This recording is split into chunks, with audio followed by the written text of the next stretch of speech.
আলাইহি ওয়াসাল্লাম।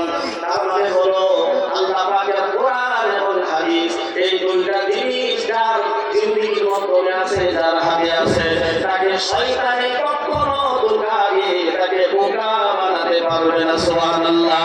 পবিত্র কোরআনে কারিমের একটি আয়াতে পরিমাণ তেলাওয়াত করেছি।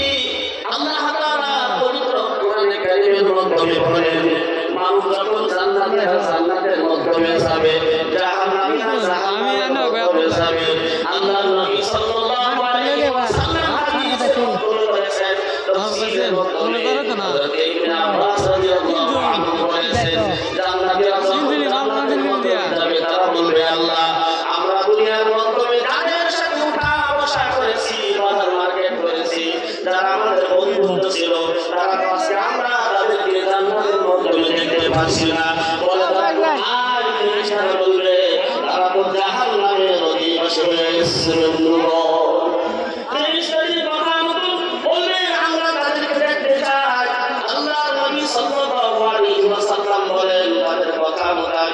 আল্লাহ পাক ফেরেশতাদেরকে হুকুম করলেন, তাদেরকে জান্নাত থেকে জান্নাতি জাহান্নামীদেরকে দেখার তোমরা প্রস্তুতি করে দাও।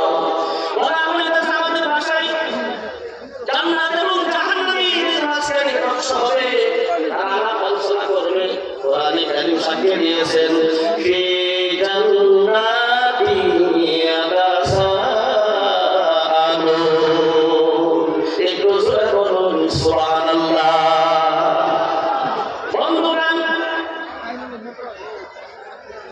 তারা জিজ্ঞাসা করি, জান্নাতীরা জাহান্নামীদেরকে, আনিল মুজরিমিন, তোমরা কি অপরাধ করেছো, কি অপরাধ করেছো, কি অন্যায় করেছো দুনিয়ার মধ্যে যার কারণে জাহান্নামী হয়ে গেলা? বন্ধুগণ, আল্লাহ তাআলা কোরআন কত সুন্দর কোরআনে কারীমের মধ্যে বান্দা দুনিয়া আখিরাত কোন রাস্তায় চলবে, বান্দা কোন রাস্তায় চলবে, বান্দা জান্নাতি হবে, কোন রাস্তায় চলবে, বান্দা জাহান্নামী হবে, একটা করে ঘুরে আল্লাহ তাআলা ওই কোরআনে কারীমের মধ্যে বর্ণনা করে দিয়েছে। সুবহানাল্লাহ। তারা বলবে, কি অপরাধ তোমরা আজকে জাহান্নামী হয়ে গেলা, তোমাদের কি দোষ ছিল?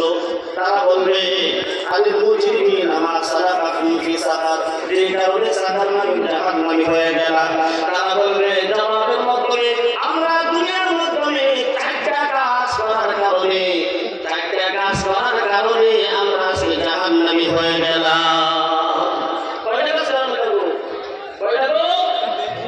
কোরআনে কারীম বলেছেন, আনিল মুজরিমিন মা সালাকাকুম ফি সাকার, সাকার নামক জাহান্নামবাসী বলবে, আমরা চারটা কারণে জাহান্নামের মধ্যে আসলাম।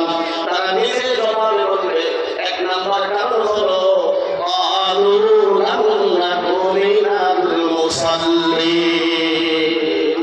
তারা বলবে, তোমরা দুনিয়ার জমিনের মধ্যে মুসল্লি ছিলা, আর আমরা দুনিয়ার মধ্যে মুসল্লি ছিলাম না। অর্থাৎ তোমরা নামাজ পড়েছো, আমরা নামাজ পড়ি নাই, সেই কারণে জাহান্নামী হয়ে গেলাম। তাহলে বোঝা গেল জাহান্নামে যাওয়ার সর্বপ্রথম মূল কারণ হলো নামাজ না পড়ার কারণে জাহান্নামী হয়ে গেলেন। আল্লাহর নবী সাল্লাল্লাহু আলাইহি ওয়াসাল্লাম হাদিসের মধ্যে বলেন, মান তারাকা সালাতান মুতাআম্মিদান ফাকাদ কাফার, as-সালাতু ইমাদুদ্দিন, ওয়া মান আকামাহা আকামাদ-দ্বীন, ওয়া মান হাদামাহা হাদামাদ-দ্বীন। এই ব্যক্তি দুনিয়ার মধ্যে নামাজ কায়েম করেছে, সে দিনের খুঁটিটাকে মজবুত রাখছে। যারা নামাজ পড়ে নাই, সারা দুনিয়ার এই দিনের খুঁটিটা তারা ভেঙে চুরমার করে দিছে। তাহলে বোঝা গেল জাহান্নামে যাওয়ার সর্বমূল কারণ চারটা কারণ থেকে এক নম্বর কারণ হলো দুনিয়ার মধ্যে যারা নামাজ পড়ে নাই, যারা মুসল্লি না, তারা হলো এক নম্বর কারণ জাহান্নামী হওয়ার জন্য। কথা ঠিক কিনা? আল্লাহ তাআলা পবিত্র কালামুল শরীফের মধ্যে যা কিছু বলেছেন সবকিছু সত্য।